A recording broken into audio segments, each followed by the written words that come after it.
بسم الله الرحمن الرحيم halka waxaan ku soo booqanay gurigiisa boqor Cawil Xasan oo ku magac dheer boqor Cirmadow boqor aad iyo aad baan ku salaaminaa waan ka qaaday cabdi waxaan salaamayaa ummadda Soomaaliland meel kasta ay joogto dal iyo dibadba waxaan ku salaamayaa salaanta islaamka wa salaamu calaykum wa rahmatullahi wa barakaatuh boqor aad iyo aad baan ugu ku soo dhaweynaynaa boqor waxaan doonaynaa wax yar ka weydiino shalay toole sidii dadku ay wada ogsoonayeen ama aad wax ka ogtahay waxa jirtay in Ismaan Doolaal lagu soo dhaweynayay airport-ka Hargeysa kadibna halka ay mudaharaado iyo rabshado ay ka dhaceen xataa maayirkii Hargeysa Axmed Mooge oo meesha jooga ay rasaastii ay ka dhacday magaalada dhexdeeda iyo aagii uu maayirku ka dhawaa soo dhaweyntaas rabshadu ay ka dhalatay maxaad aragtaa madaxweynaha Jamhuuriyadda Soomaaliland iyo lagu eedeynayay xukuumaddiisa marka hore ummadda Soomaaliland saan ku sheegay horeba waan salaamayaa salaanta islaamka salaamu calaykum wa rahmatullahi wa barakaatuh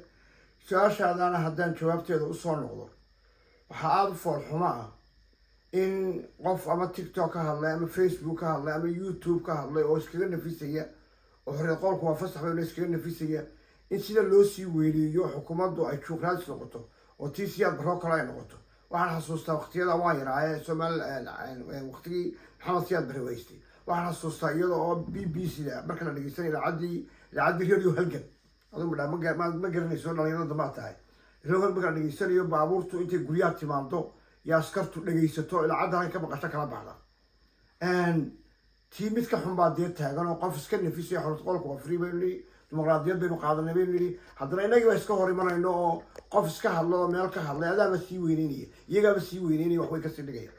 aad baan uga xumahay in xukuumaddu ilaa sidaa imika ay usii baaba'ayso oo foolxumo weyni kasoo socoto waxaase la yaabanay ka xidhay ee madaxweynuhu inuu ka xidhay kan wax xidhaya ee la yihahdo Ibrahim Aidiid beeshuu kasoo jeedana wuu caayaa beesha habar jeclana haddaynu hoostoo daadegna wuu caayaa cidnaba ma dhaafo birina xukuumadda lafteedu caayaya nin cidnaba dhaafo meel laba dhowrsanayo oo meel laba ka baydhaya ma aha inuu kaa warkiisa dhageysto ma ahayn hadduu xidhayo labadaba xidhaabe waxaanse aada uga xumahay oo aan aada uga xumahay sudaankii guud ee beesha reer Isxaaq iyo maayirkii magaalada oo dee si bareera in loo toogto ay doonayeen ilaahay baan ka dhigin oo xukuumaddu alaankaa aanay ka jawaabin oo bolojees ka bixin oo Somaliland oo dhan marka la eego saldaladda markaad aniga xitaa igu darto saldaladda marka la eego Somaliland oo dhan waa ninkay noogu sarreeya ama habar jeclo ahow ama habar yuris ahow ama habar awal ahow ama garxajis ahow waa sudaankii guud ee Isaaq in maanta si yar la yiraahdo u dila ilaah baan ka dhigine dee maan filaynin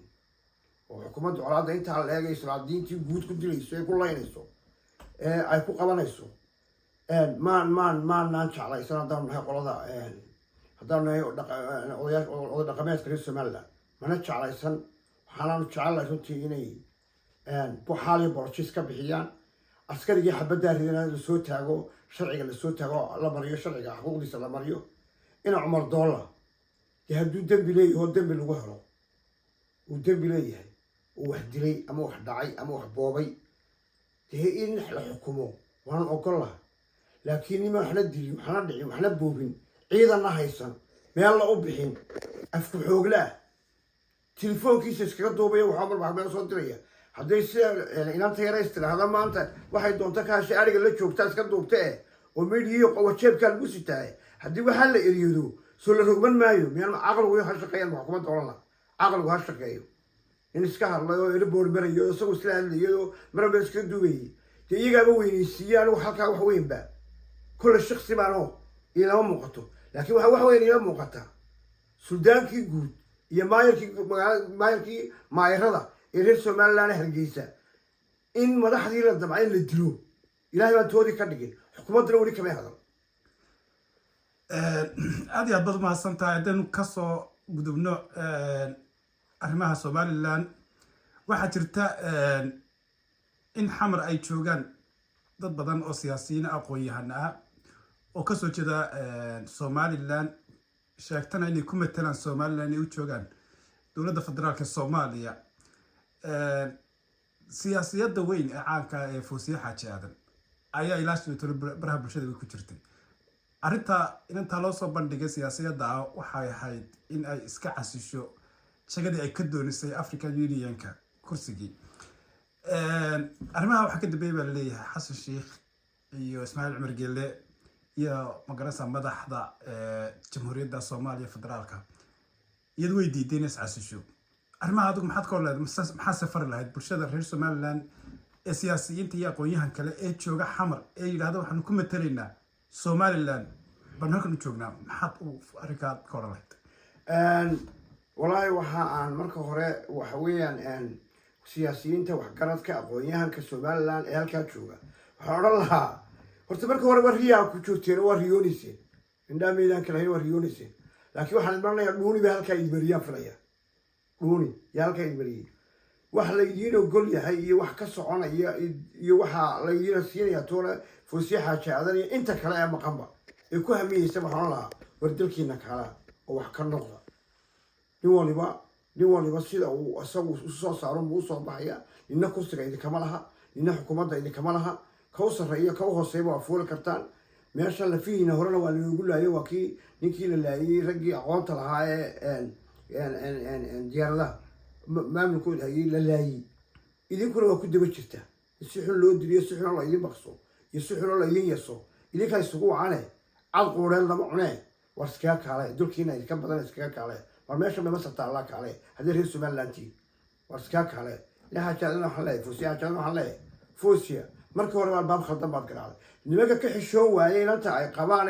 gabadh waa dhaqan waa dhalad waa dhaqan dhalad maaha gabadh reerka u dhaxduun bay tahay reerka ubadkeedii u bay tahay gabadhoodii iyo caruurtoodii u qoori waayay baa nin kala wax siinayo oo soo orday may gabadh waa dhaqan waa reerka u dhaxdo tan qabay guriga joogta waa reerkayga أنا يكونيسا أنا يدليسا أنا يهينيسا أنا يفريسا وحيسوه شو أنا يسينيسا ده أنا يسين وقت كي يسينيسا ميلك الحجين ميس الله يا رب الرحمن من حمدي هو يدي مركز دلتين كل يا أنا بارك كل عين بقلبك كنيست وأنتي يمسك بدش تقصي أوبتك وحق عسى ودشان حق جي هو يدو عينك مركز قبلي هو يدو عيد يجي عنك كويس يجي وحكرني سيجي وهيس شريك كويس شجرة يجي وهيس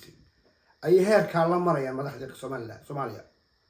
marka waxa weeyaan da ku quusta quraanjo war ku quusta wariyada ku quusta wariyada ku quusta iska kala dalkiina wax ka noqda ninkii ama arnaya ama aqoon haya ama aqli hayo ciidaada kale ilaaha jaan waxa leen adiga carruurtaada sakale inaadeer iska kale xuma yaalaan waa intii ugu dambeysay loo sheegayaan oo inaan maalin basti loo sii kala fogaanayo wala diistina fatigi moodi haddaynu kala go'nay qofka aqoonyahanka ay kula jooga wax garadka adiga ku soo saaraya ee adiga ku shaqeynaya waa la wataa laakiin takoorkii baa wali jiro oo maalinba maalinta ka sii dambaysta ka sii fogaanaya waxa la warska kala ku quusta iska kala aad iyo dad ma hasantahay waxaan ku dar lahaa doorashada waxa ka maqmaqlayay waa qabanayay marka waxyaabo badan ka maqmaqlayay wax ka maqlayay dhaqaale looma hayo kaalkii shii lama sameeyo ka muuso ilaahay intii uu kaaga qoray ilaahay ku saaray waa haysatay dalkiina burbur gala dalkii imanka dal ma hayno bal in hal noqoto oo taariikhaad ka tagto doorashadaas si wacan u qabo oo si aan muddo dhaafeen u qabo waxa xagashada jooji oo madaxweyne dalka madaxweyne adiga lagu moodaa mucaarid oo si wacan baad imanka wax wada isla wacan wado labada youtuber kana iyo youtuber ku nafisiyay dibrishu ay ku nafisiyana iska soo daayo ku mashquul iska soo daa adiguna inaad madax meel saraaxo ka weyn ma jirto qaranka madaxiisa baa tahay doorasho si sharaf iyo xalaal u qabo waxaan ka maqmaqlay ma ku qarci doonaa wadani haddii la qabto uu ku qaracaya laakiin waxaad sii sheegaysaa inaad musuqmaasuq dhex gelin doonto reer Somaliland oo dhammaan taa dareenka way qabaan waxaan ku oran lahaa taariikh wacan kaga tag taariikh kama tegaysid kulliba inta dambe si wacan u qabo bal in lagu xasuustaa dhunto waa islaamiya aad iyo aad baad u mahadsan tahay waxaan kusoo gabagabaynaynaa intaas maxaa talada ugu dambaysaad faraysaa Jamhuuriyadda Somaliland iyo bulshadeedaba waxaan farayaa mucaarad iyo muxaafidba ama ucudahaw ama wadanahaw ama kulmiyahaw mid baatiin Somaliland waa mid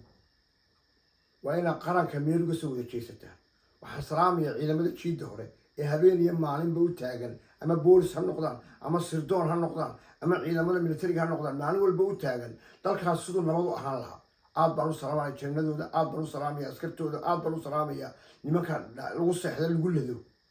ee xoolaa lagu ducuna madaxweynaha waxaan far lahaa ciidamada qaranka shaharkooda on time ha baxaan oo gurnadoodana hala siiyo wax badanoo cabalanayaan maqlayay SABC baa cabanaysay ciidamadu meel kastay yihiin meel kastay joogaanba waa inay helaan maskabkooda ay xaq ugu leeyihiin ciidamada jiidda hore waan salaamaya mucaaradii maxaafidna waxaan leeyahay mid baa tihiin markay somaliland noqoto mid baa tihiin anaa kaa tala wanaagsan baa doonta isula imanaysaane mid qurun baa tihiin iyo diir baa tihiin waxaan sheegayaa oolaha markaa wadaan wixii xurgufay naga reeba qabyaaladana soo noolayseenna kurta saddexdii xusbi waa furayaa inaga joojiya si hore iyo xalaal u dagaalama u barataba oo kii soo baxa foodkaa la saaro aan kugu yaro dare dee dhaqankunbaad ugu ogeyne sugaantana waxbaa ka yara taataabta berigii dhaweyda iminka somalilandta aynu dee halkan u haysatay ee xamar dee inay soo hoosgelinaysa baan hees sameeyey inkastoo ana soo shacna hawlyari kumaan helin iyo heesulwaaleed hanashada dalkayga halgan baan usoo mara qaar horaa ku hermee kuwan soo hadlayow hubsa baan ku leeyahay anigaa hubka u sidaa halis timaadana ku hagooganaye waa dalkayga waa mid baan kuuri waayo saaq ama somaliland bariya galbeed kasoo jirta hal mid bayaan hal mid marka dagaal dhaco hal mid baa la noqon jiray aad baan idin salaamaya aad iyo aad baad umahadsantahay